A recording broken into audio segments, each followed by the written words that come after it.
کہتے ہیں ایک چینی بڑھیا کے گھر میں پانی کے لیے 2 مٹکے تھے جنہیں وہ روزانہ ایک لکڑی پر باندھ کر اپنے کندھے پر رکھتی اور نہر سے پانی بھر کر گھر لاتی۔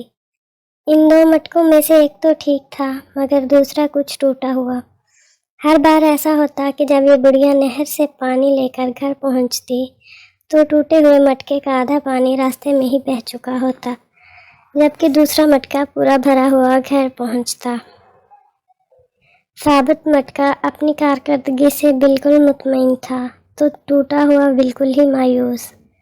حتیٰ کہ وہ تو اپنی ذات سے بھی نفرت کرنے لگا تھا کہ آخر کیوں کر وہ اپنے فرائض کو اس انداز میں پورا نہیں کر پاتا جس کی اس سے توقع کی جاتی ہے۔ اور پھر مسلسل 2 سالوں تک ناکامی کی تلخی اور کرواہٹ لیے ہوئے ٹوٹے ہوئے گھڑے نے ایک دن اس عورت سے کہا، میں اپنی اس معذوری کی وجہ سے شرمندہ ہوں کہ جو پانی تم اتنی مشقت سے بھر کر اتنی دور سے لاتی ہو اس میں سے کافی سارا صرف میرا ٹوٹا ہوا ہونے کی وجہ سے گھر پہنچتے پہنچتے راستے میں ہی گر جاتا ہے۔ گھڑے کی یہ بات سن کر بڑھیا ہنس دی اور کہا، کیا تم نے ان سالوں میں یہ نہیں دیکھا کہ میں جس طرف سے تم کو اٹھا کر لاتی ہوں ادھر تو پھولوں کے پودے ہی پودے لگے ہوئے ہیں، جبکہ دوسری طرف کچھ بھی نہیں اگا ہوا۔ مجھے اس پانی کا پورا پتہ ہے جو تمہارے ٹوٹا ہوا ہونے کی وجہ سے گرتا ہے، اور اسی لیے تو میں نے نہر سے لے کر اپنے گھر تک کے راستے میں پھولوں کے بیج بو دیے تھے تاکہ میرے گھر آنے تک وہ روزانہ اس پانی سے سیراب ہوتے رہا کریں۔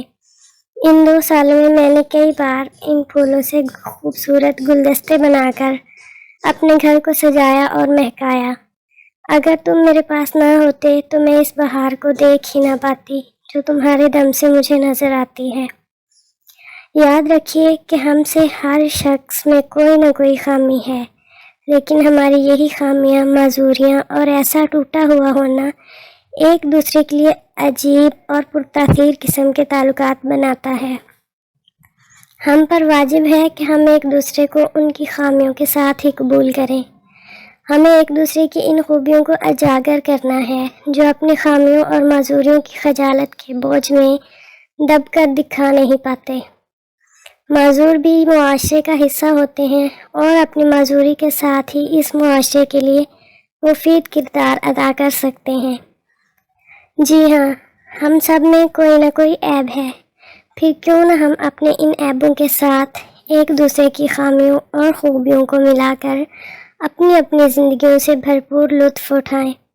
ہمیں ایک دوسرے کو اس طرح قبول کرنا ہے کہ ہماری خوبیاں ہماری خامیوں پر پردہ ڈال رہی ہوں۔